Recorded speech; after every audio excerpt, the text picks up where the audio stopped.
Alright, I welcome you to this new episode of the Political Analysis program. This is Rodin Mugema, the Afro Pessimist. In today's program, we're going to explore the 23rd of July 2024 protests here in Uganda, which they named the March to Parliament Against the Corruption. However, until now, many are still detained. Over 70 youth activists brutally arrested in peaceful protest to Parliament against the Speaker Anita Among AAA and corruption for 2 weeks. Now the Generation Zs or Generation Zoomers of Uganda have been threatening to go to the streets and protest against the leadership of President Yoweri Museveni Kaguta. The decision was made after they saw the Kenyan Gen Z or Generation Zoomers take over Parliament last month in a retaliation for a finance bill that had been passed by Parliament. This gave them strength and they vowed to do the same because they had suffered under the leadership of Museveni. However, the president issued a warning and told them not to try the stunt as he would deal with them. He told them that what they were planning was a criminal act that would be met with the full force for the law. The protests were supposed to happen on Tuesday, 23rd. On Tuesday morning, the citizens of Uganda woke up to a heavy military presence in the streets. Museveni had ordered the army to protect all government institutions with all their ammunition. As seen by this written videos making rounds on the internet, the military could be seen marching the streets with their vehicles. Policemen arrested several youth as they started their march to Parliament against corruption in this country, Uganda. Most of the youth were arrested from downtown Kampala, the capital of Uganda. They started their march to Parliament. It is worth noting that the police spokesperson Chituma Rushoke warned that they will not allow anyone to march to Parliament. Prisons to protesters. Even the prisons commander issued a statement that we have enough space.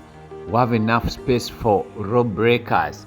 The spokesperson for the Uganda Prison Service, Frank Baine, has stated that the prisons are always ready to accommodate those who break the law. His remarks come amidst ongoing tensions across the country, with a segment of Uganda's Generation Zoomers or Gen Zs demonstrating against the corruption plaguing Parliament and the country. In Hoima district, some participants were seen holding placards with messages such as "Corruption must end in Uganda and we are partyless."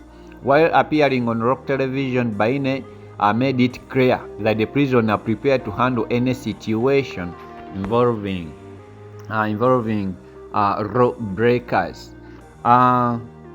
For us as prisons, we don't invite anybody to come to our premises, but whoever comes, we will manage them, Baine stated in a statement. He emphasized that the prison staff are trained to handle escape attempts and other disruptions. If you come and you are attempting to escape, we are trained on how to manage you, he added. Baine urged the public to follow orders and respect the regulations set by the prisons. MPs also spoke out against heavy military deployment across the city. A section of legislators has condemned the heavy security deployment across Kampala to quell possible uprising that could emanate from the anti-graft march to Parliament planned by the section of the youth.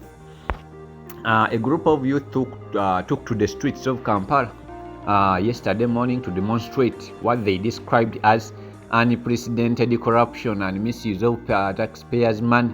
The legislators, including Opposition Chief Whip John Baptist Nambeshe and his Erote South counterpart Jonathan Odar, suggest that the government should instead address the demands voiced by the youth, considering the constant deployment is unsustainable and heavily bites into taxpayers' money. Speaking to KFM shortly after attending the opposition cabinet meeting chaired by the leader of opposition, Joel Senyonyi Baryekyezi, Odar also hinted that they would raise the matter on the floor of parliament when the plenary opened this afternoon, opened the other afternoon at 2 p.m., which they did when they started debating. If the leadership parliament is sensitive, no one should move the speaker or her deputy to have that matter discussed. It is already in the public domain and public concern. I expect them to be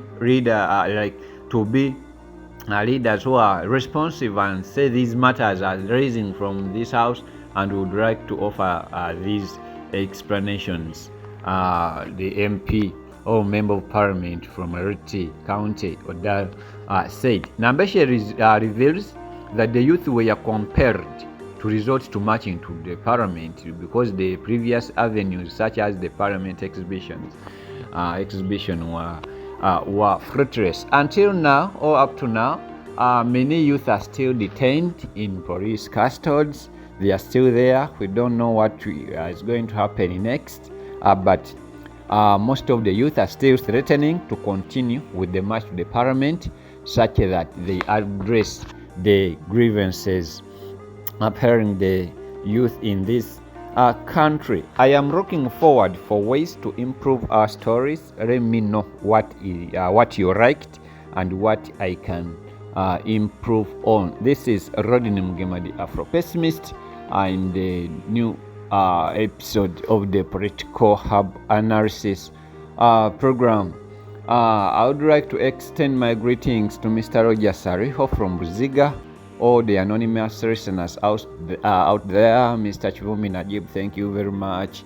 All the university students, especially those from Tesa de Fastorio University, Kakeka Campus Mengo, and Masaka Kirumba Main Campus, thank you so much, plus the administration of Mutesa. I want to exceed there.